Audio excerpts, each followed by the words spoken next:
Assalamualaikum warahmatullahi wabarakatuh. Halo, selamat sore semuanya. Bersama saya Berti Oktaviana Rizdianingsih. Hari ini kita akan belajar tentang pragmatik dengan tema belajar pragmatik bersama Prof. Rohmadi. Dan topik pragmatik kita pada hari ini adalah tindak tutur. Sebelum itu, kalian tentunya harus memahami apa itu pragmatik, ya. Jadi, pragmatik adalah cabang ilmu dalam linguistik yang mempelajari makna bahasa dalam konteks penggunaannya, yaitu bagaimana konteks, lalu situasi, dan maksud penutur yang mempengaruhi interpretasi makna di luar arti harfiah dari kata-kata yang dilontarkan.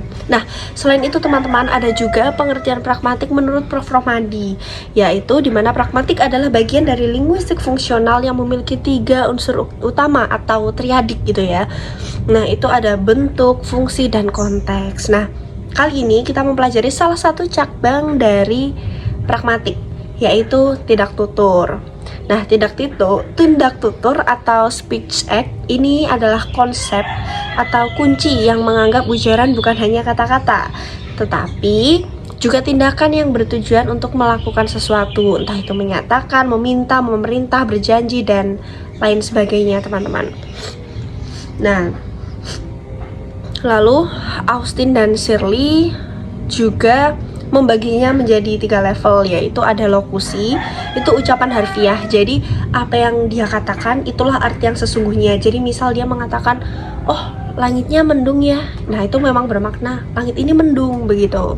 Nah, berikutnya ada ilokusi yang nanti akan kita pelajari, dan juga ada perlokusi. Nah, perlokusi ini adalah dampak atau efek pada pendengar. Intinya, tindak tutur itu menganalisis makna di luar kata-kata, yaitu maksud penutur saat berkomunikasi. Nah, dan yang akan kita perdalam pada hari ini adalah ilokusi, di mana apa yang dikatakan oleh penutur tidak bermakna yang sebenarnya. Jadi kita akan mengimplementasikan atau mengintegrasikannya dalam kehidupan sehari-hari. Jadi misal ketika kita berada di sebuah ruangan bersama dengan orang lain begitu, nah ini umumnya ilokusi ini digunakan biasanya oleh mungkin ibu-ibu atau seseorang yang memang sudah berumur begitu ya, karena beliau tidak ingin terlihat, oh aku tidak ingin terlihat menyuruh orang ini begitu teman-teman. Jadi dia seperti mungkin sindiran begitu ya. Jadi saat kita berada di sebuah ruangan dengan seseorang atau dengan beberapa orang, nah lalu ruangan itu terasa panas, lalu ada seseorang yang mengatakan, oh ruangan ini sangat panas ya, begitu. Nah, itu tidak bermakna secara harfiah bahwa ia mengatakan ruangan ini sangat panas, akan tetapi itu memiliki makna dia ingin meminta bantuan atau mungkin ingin seseorang melakukan sesuatu, misalnya entah itu menyalakan AC atau menyalakan kipas angin atau bahkan membuka jendela yang ada pada ruangan tersebut. Jadi apa yang ia katakan bukan bermakna yang semestinya secara harfiah ya teman-teman.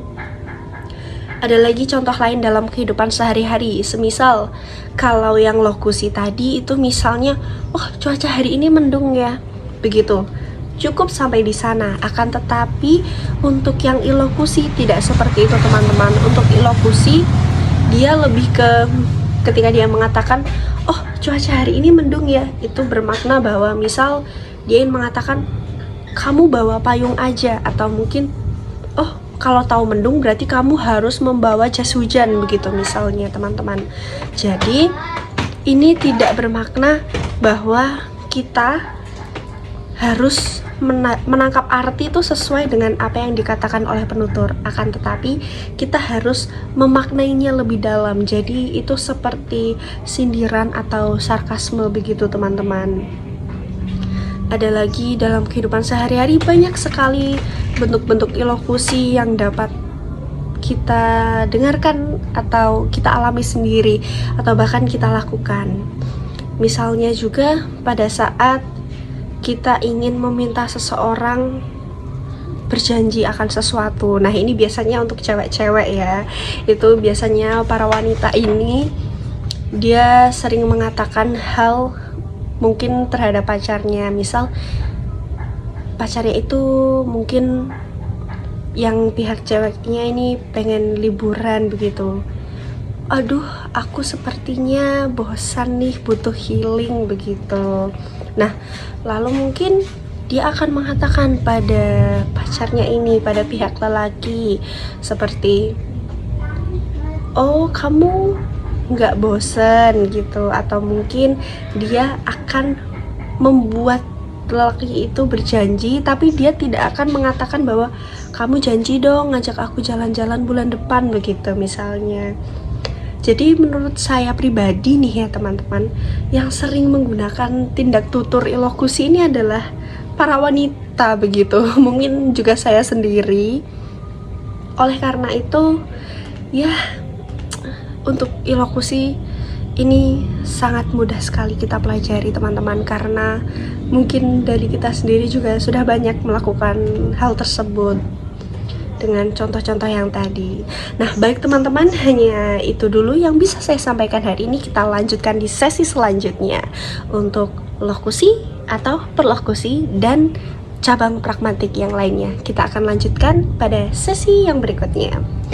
Hanya itu yang dapat saya sampaikan. Untuk kurang dan lebihnya saya memohon maaf. Wabillahi taufik wal hidayah. Wassalamualaikum warahmatullahi wabarakatuh. Sampai jumpa.